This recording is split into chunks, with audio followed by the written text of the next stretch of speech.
When all precious metals rise, it's not a trade, it's a warning. Flint West reporting. Listen, markets love to call it a rally. They love to call it a trade. They love to pretend price action is just sentiment and momentum. But when gold, silver, platinum, and palladium all start moving as if they received the same signal, when the entire precious metals complex advances steeply and in unison, that is not a casual opportunity. That is the market communicating a loss of trust in paper claims. And this is not a poetic interpretation. It is a structural one. Section 1. The pinpoint position. The position is straightforward. These four metals function as the four horsemen of monetary stress. Not because dramatic framing is useful, but because the signal is consistent. When all four precious metals rise sharply together, it is not an isolated commodity event. It is not gold doing its own thing. It is not silver catching a bid. It is a coordinated migration away from financial promises, away from equities, bonds, and yield-bearing instruments, and towards stores of value that do not rely on counterparties or balance sheets. That is the core claim. The rest is the supporting machinery. Section 2. The contextual framework. The ticker system reveals monetary classification. The structure of the tickers themselves offers the first clue. X followed by the two-letter chemical symbol, followed by the dollar. Gold, XAUUSD. Silver, XAGUSD. Platinum, XPTUSD. Palladium, XPDUSD. The prefix X is not decorative. It is classificatory. It denotes an asset that exists outside national currency systems. Not sovereign, not corporate, not political. These instruments are quoted like money because the system treats them as monetary assets. They are not valued for productivity or cash flow. They are valued for finality. Copper does not belong to this group. Copper is critical, but copper is industrial. Copper reflects growth, construction, and manufacturing activity. So, when the X-coded metals move together, the signal is monetary, not economic growth driven. Section 3. The charts confirm a regime signal. Across all four charts, the same technical features appear. Price is sustained above long-term trend measures. Momentum indicators remain in bullish regimes rather than rolling over. Volume expands during advances rather than declines. Market structure shows higher highs and higher lows. This is not reliance on a single indicator. It is convergence across trend, momentum, participation, and structure. When four independent markets display this alignment simultaneously, it points to a shared macro driver. And this is not growth optimism. If it were, industrial metals would lead decisively. Instead, the signal aligns with shared caution. Section 4. The four horsemen defined. Each metal represents a distinct dimension of monetary stress. Gold. Gold leads. Gold does not rally because earnings are strong. Gold rallies when confidence thins.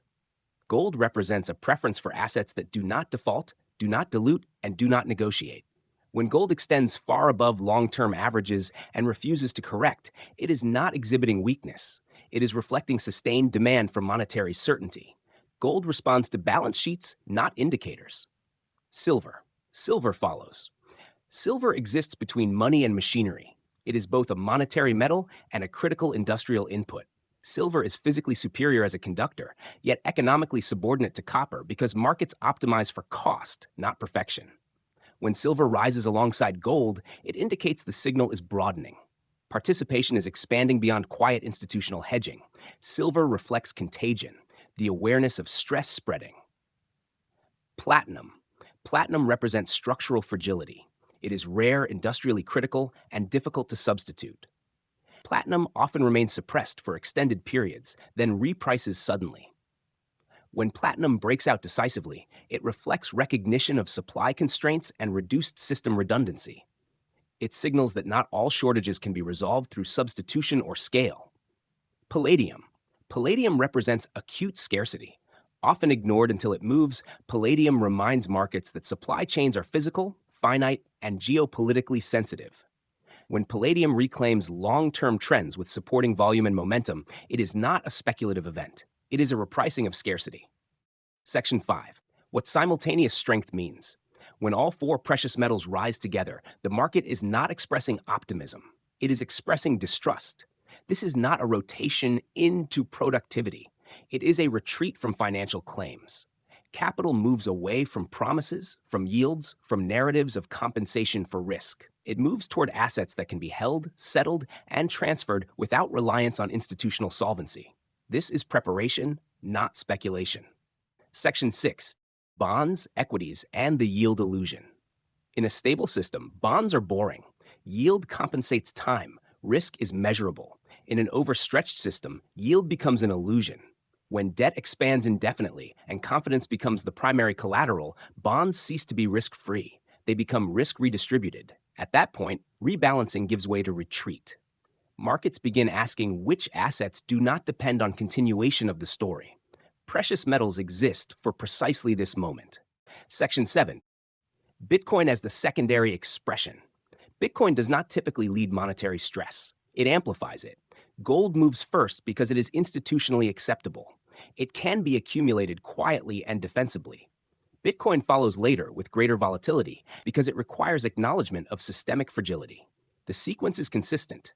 Gold leads, silver confirms, platinum and palladium reprice scarcity.